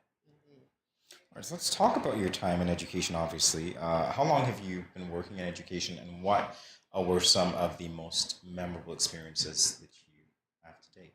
Working in education about at the CFPC for 22 years. So I've seen generation pass through. What's rewarded is seeing people like Samuel Duggins, who was one of my students, where he has reached. And when I look around past here and I see people, students who are being successful in their endeavors, it gives me a very warm and comforting feeling to continue. That's great motivation indeed. It is. So what courses do you lecture? Since we're going to speak on the CFP, what courses do you lecture there? Right now I'm doing art. I teach the architectural students art. We have a studio, which I collaborate with design teacher, and also the timber students. Timber is the wood technology. I also teach them art. So that's what I'm doing with them. Art in what form? I know it deals with drawing, but can you, for somebody like me that's not aware of what? There's different mediums. Okay. For me, I teach sculpture. I would teach them, 3Ds. I also teach them 2Ds, which helps them in the architectural thing. Even the timber students, they have to be able to sketch and draw and present their work. And so that's basically what I do in terms of disseminating the information to them. How did you become interested in art? How did I? Yes. I really believe that God gave each and every one of us a talent to survive and to contribute. And from a youth, even in school, my friends tells me that they knew that that's where I was heading. I didn't know that's where I was headed, but that's what they told me, because I used to mark up the desk. If I look at all my books covers, they're all doodled up. And so I guess I was always thinking, even though when the teacher is speaking sometimes, I'm into my own little thing. And so I saw the progression of me going that way. It didn't really come out until I think I was getting ready to leave the US. Well, I used to do graphic arts for a publication there. Okay. And I recognized that, yeah, people was appreciating what I was doing. As a matter of fact, I used to decorate the halls and the the teachers' offices. And so I used to get away with a lot of things because I was valuable as far as they're concerned. But when I was coming back to St. Kitts, because I always wanted to, my thing was to give back. I felt that I had something to share, and the space and time allowed me to come back to St. Kitts because I had a grandmother also living here who took care of me before I left. So I wanted to spend some time with her before, she had departed. And her name is Nurse West, and she was a midwife in Newtown, and she delivered so many people in Newtown that her too, I really believe, should be recognized for what she had done, and we're trying to get the Newtown Health Center in her honor. So that is something that we're working on. But the art, when we were growing up, we didn't have toys. We couldn't afford toys. So we had to make our own toys. And you had to come up with a certain skill set to compete with your peers. So that I saw that was happening with me. I was always into technology in terms of making things. And so I see that's where I was going. So there was progression. Yeah, and it worked out because when I came back to St. Kitts, I got involved. I was hired by the government printry, and that's when I was able to still propel my art because the printry designs, and that's where I got to do a lot of my designs in the printry. There's something that's lingering right now for me. We spoke with Sir Kennedy Simmons today, and his book cover. Yeah, he said. As a matter of fact, Dr. Simmons was the prime minister at the time when I was working for the government printry, so I was his designer. So he knew of me, and we just kept in touch in terms of what he was doing. Every time he wanted something done artistically, that's who he would call. And I was happy to be a part of that too. As you should be. Yeah. That's history in the making. Yes, it is. A multi-potentialite. You paint, sculpt, explore the graphic arts, and you are also a musician. What do the arts mean to you? It means a lot to me, and I wish that we would promote the arts. And I'm thankful for what you're doing because you're helping to promote the arts. Everything around us is art. You see how beautiful the guys look? Someone had to design them. Someone had to make them. Art. You can't live. Imagine what St. Kitts would be. Imagine what the studio would be without art. So art is very, very important. We can have the same elements, and you would arrange them differently because you are an individual. So basically what you just need is the tools for you to be able to manifest your work.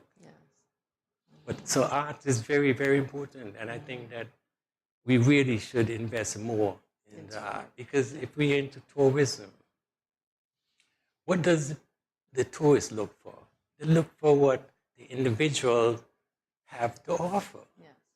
And that's, we have a lot to offer. There's so many artists around that don't get recognized. And we need to do that. And so therefore we can motivate the youths. And I'm happy that I'm in education. See, God knows what it is doing. And I'm telling you, if I tell you the whole scenario, how I came into art and into teaching, that needs a different program.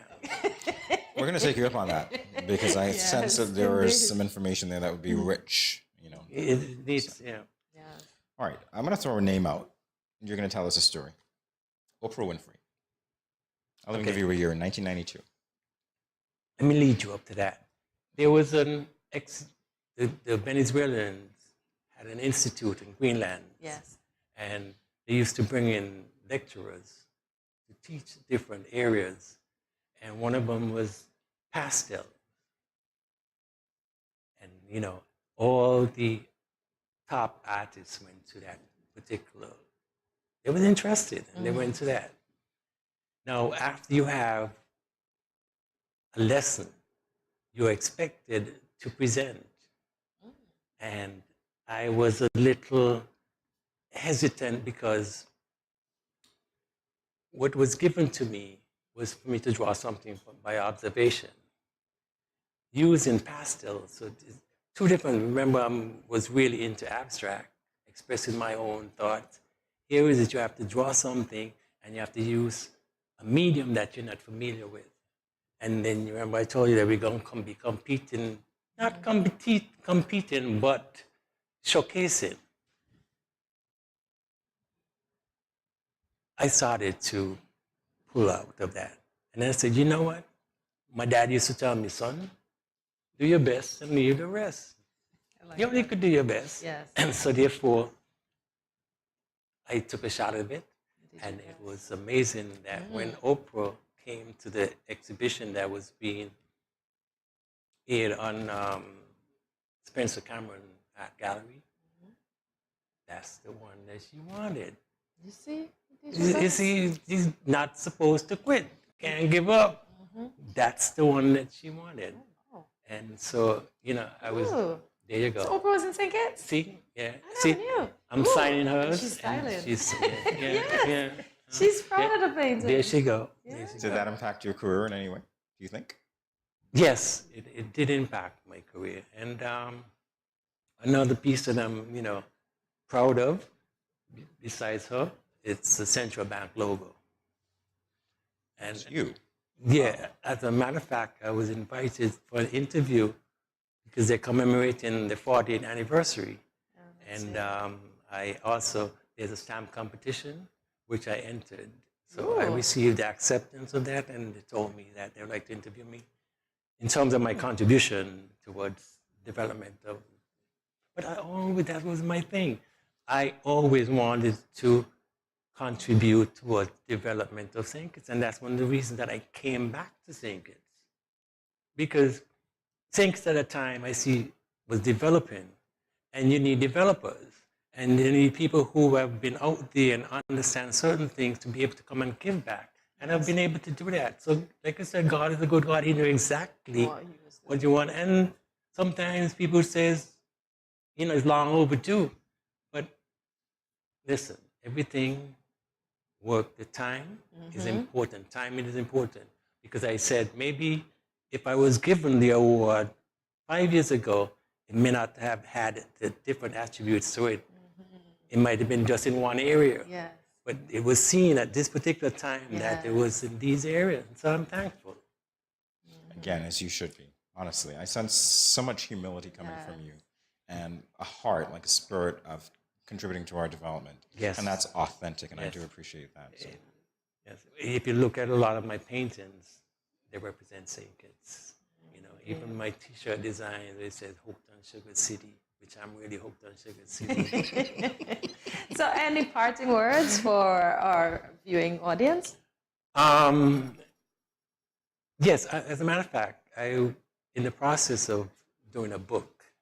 And when the book comes out, I would really appreciate the support, the people contributing and assisting in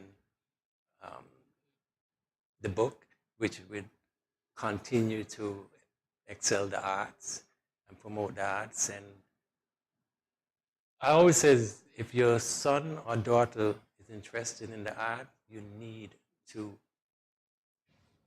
encourage them to do that. Because some people say, maybe because you're academically inclined, that art is, like I just finished showing you, art is everything that you look around. Art is looking at the camera, art is the computer art. It's everywhere. Yes. And so we need to pay more attention to the arts. Okay. Well, thank you for bringing focus to that. Congratulations again, of Thank you course, very on much. receiving the award. Well deserved indeed. And our pleasure speaking with you this morning. Thank sir. you for having me. We'll be back in a moment with more Good Morning SKN. Stay tuned.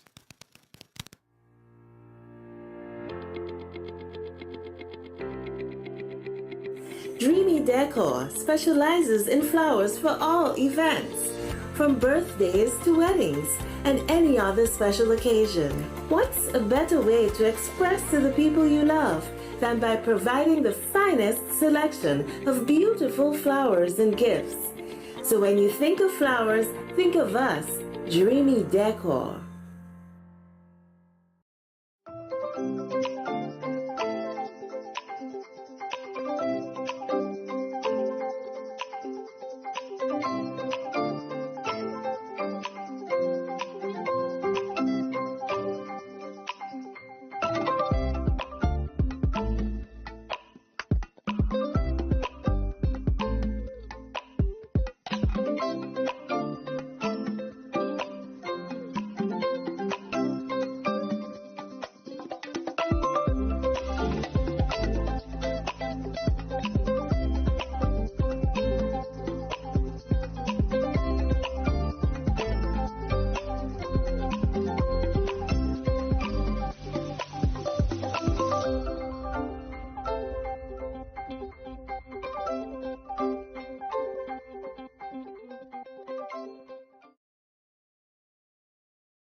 When growing your savings, where you save matters more than you think.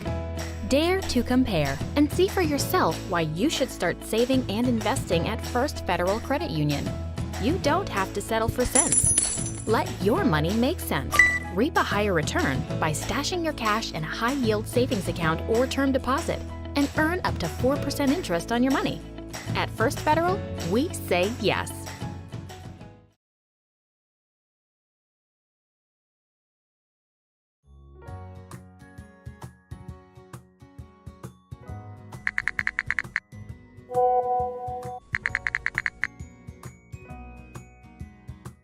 Hey, my friend, what going on? Not a thing. I just here cooling under this tree, about to eat a mango or two. Where you get mango from all now? Boy, Auntie Rose bring me some mango this morning. Oh, gosh. What you hit me for? You give me something to put on? Girl, you can't just come tempting me with these juicy round pally mangoes and expect me not to want some. Just because something looks appealing and you want it, doesn't mean you are entitled to it and that you should touch or take it. Your mother ain't teach you manners. Ask for consent first before you touch up the mango them. But why ask? And if it's dear, it's dear. Just take it. Why ask? Simple. If it is mine and you ain't asked for it, it is called, wait for it, stealing. That's true. My bad. Okay. May I please have some mangoes? I don't know.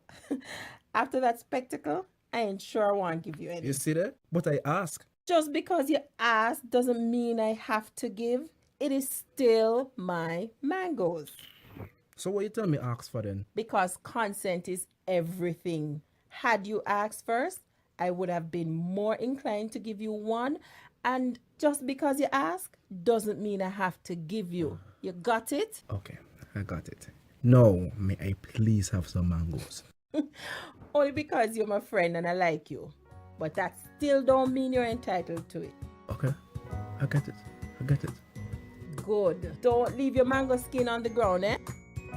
If you understand the importance of asking for someone's consent for a mango, then it shouldn't be too hard to understand consent when it comes to sex. The power of consent is everything.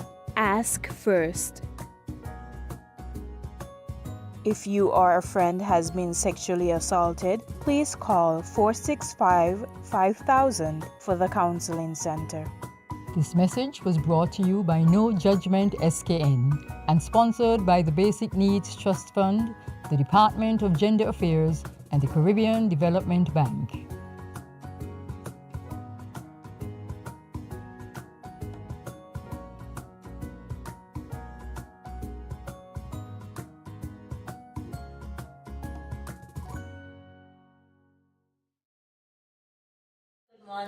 Good morning. This is Karen of Paris and support from Paris Lamont. And we want to encourage y'all to sign on to Good Morning SKN every morning from 8 to 10 at Studio 327. Thanks.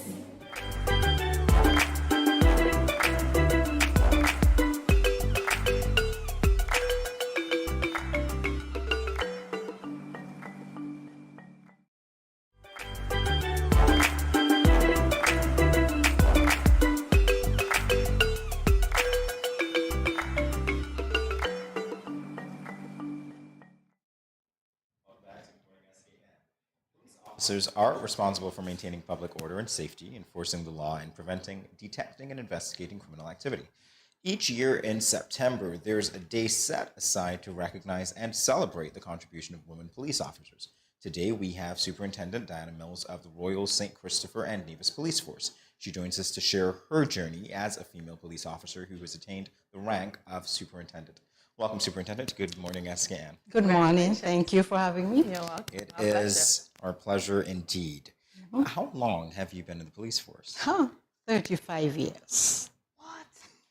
See? Okay, Young years. there has to be something that kept you there for that long. 35. Can you give us some insight into what it is? Oh, wow. It has been a rewarding journey. Of course, it was one that I, was met with everything that you can think of, the good, the bad, the ugly. Okay.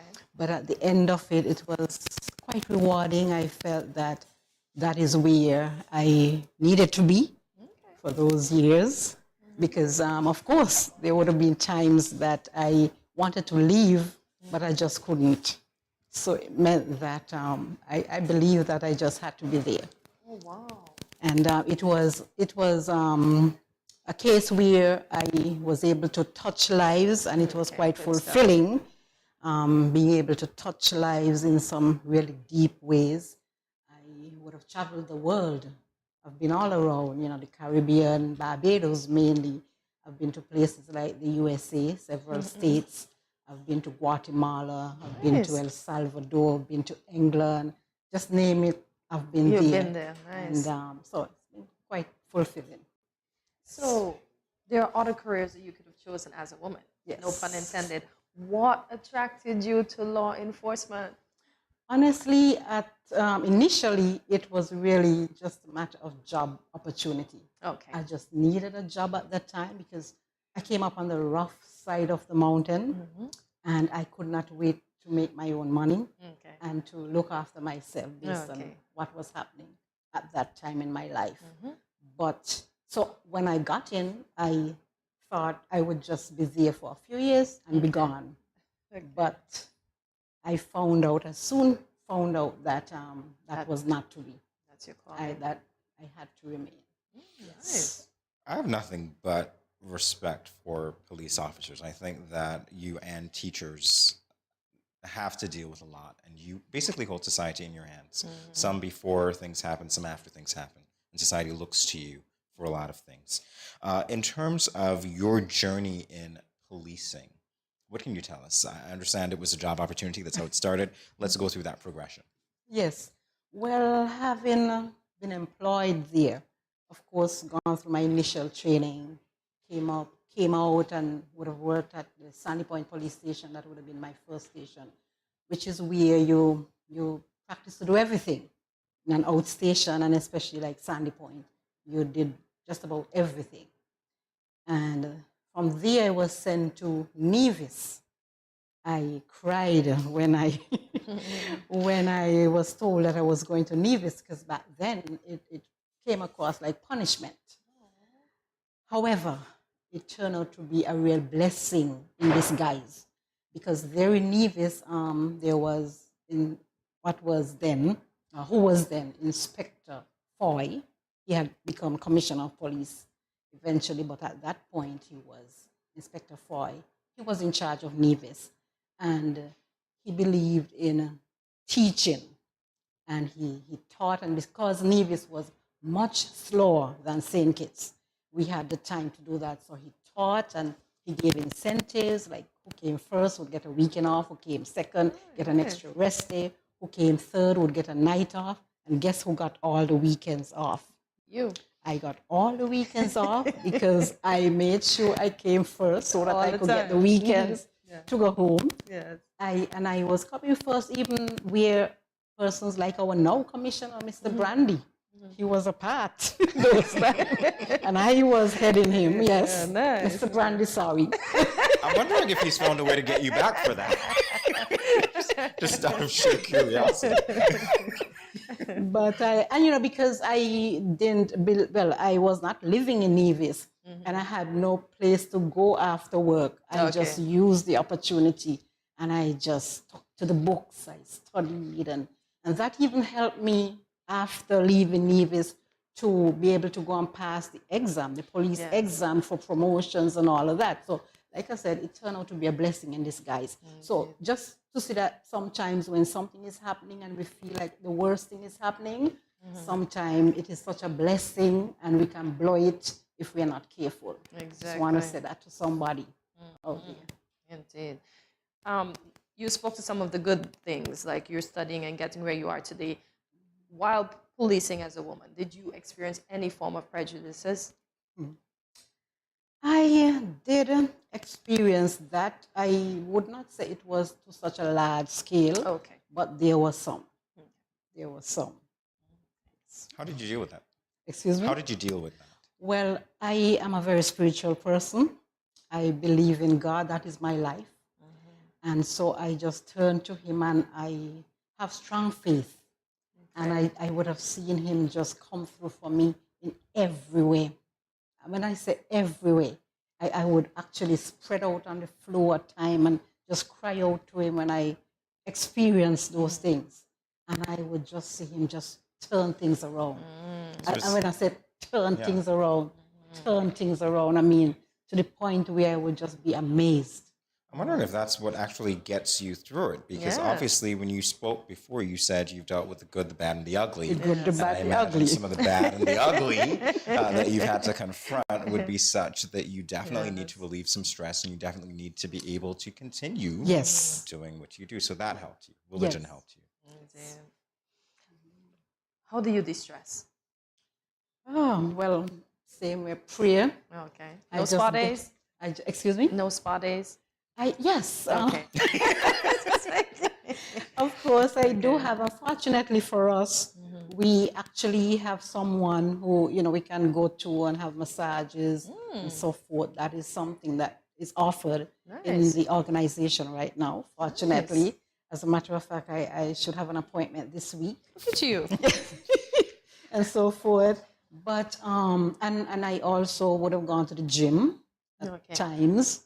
After Corona, that kind of went down, but we are thinking of getting back there and so forth. But for the most part, prayer, just taking time with the Holy Spirit. I tell you, it does wonders. I'm getting that sense from you, quite honestly. And as I could only begin to imagine, as I said before, when you're dealing with, depravity, the lows of humanity, seeing sometimes what we could do to our neighbors, you need some sort of outlet to be able to cope with that. And I'm glad that you found that. Can we talk now a little bit about your responsibilities as superintendent? My responsibilities as superintendent, it involves much. Well, where I am now, it's in a directorate, because we have directorates. Just before coming to the directorate I'm in, I was at the crime directorate, where I was in charge of so many of the big units. We talk about the violent crime unit, the CID, which is the Criminal Investigations Department, white collar crime unit, National Prosecution Service. You just name it. It's just, all those units like cybercrime, local intelligence office. Yes. All those things. Presently, I'm in charge of what you call the Service Improvement Directorate. And that is, we deal with things like training, we deal with discipline, we deal with, seeing about welfare, and all these things to improve persons and the organization. Okay.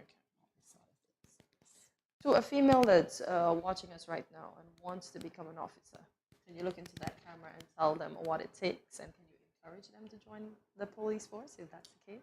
Okay. To any female out there who wishes to become a police officer, I would warn you that you will need to want to be a police officer. It would be important to want to serve your people, to have country above self, because it's going to take some selflessness. It's going to take sacrifice. It's going to take a love for people and country. It's going to take sacrifice in your time with your family, friends, and loved ones, maybe even your church at times, unfortunately. But it's going to take some sacrifice, and you're going to have to be ready to sacrifice that. It's going to take hard work, but once you would have put in the hard work, it's going to be very rewarding, because there's so much to gain out there. There's training here locally, regionally, internationally. You can travel the world, as I did, meet so many people and experience so much experience that could take you throughout life. All right, a bit of a topical question for you. We've seen police in the forefront in places like America for their treatment of, other people, and sometimes we question whether or not there is this sense of trust that they've garnered from the public. What do you think is the public's perception here in St. Kitts and Nevis of police officers? I think the perception of people here in our federation about police, unfortunately, is not what it should be. I'll put it that way. It is unfortunate because I know that there are some police officers who are like the sweetest thing. There are police officers who, I mean, they stop at nothing. They go above and beyond the call of duty just to protect, just to serve, just to ensure the safety of others. You would see police out there sometimes annoying to persons who may be in harm. Sometimes persons are in harm and they don't even know. But maybe police get a little tip off and they have to be out there and they have to be like staking out, sometimes getting centipede bite, other insect bites and all these kind of things, getting wet down from rain. And, I mean, you name it. And they just keep going. And sometimes after they would have done that, they get back.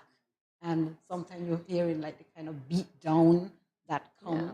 And I could understand because, yes, I know that there are those among us who really operate less than how they're supposed to operate. And they cause that for us. Because as we hear, a train is as strong as its weakest link. Yeah. And so if we have those weak ones amongst us, they would, of course, affect us. Because whatever they do, the people will not see, you know, this person, they see police. And so all of us have to bear whatever comes with that. Well, you know what? Listening to you, 35 years in the service, I know that you're one of the good ones. So I want to thank you and your colleagues for the service and pray that the public obviously gives you the respect that you deserve. At this point in time, we're going to end our program, so you're going to end it with us. We want to thank you for joining us today for another edition of Good Morning SKN. Remember to follow us on our social media platforms, including Facebook, YouTube, at Studio 327 Inc. So that's Facebook and YouTube at Studio 327 Inc. And on Instagram at Good Morning SKN. Remember to like, follow, subscribe, and share. And check us out online at www.studio327inc.com. Yeah, we always invite you to leave us a comment and let us know what was your favorite part of today's show. And this is where we say, see you tomorrow, Thursday at 8 a.m. when you will start your morning with us right here at Good Morning SKN. Thanks for watching, guys, and do have a great day.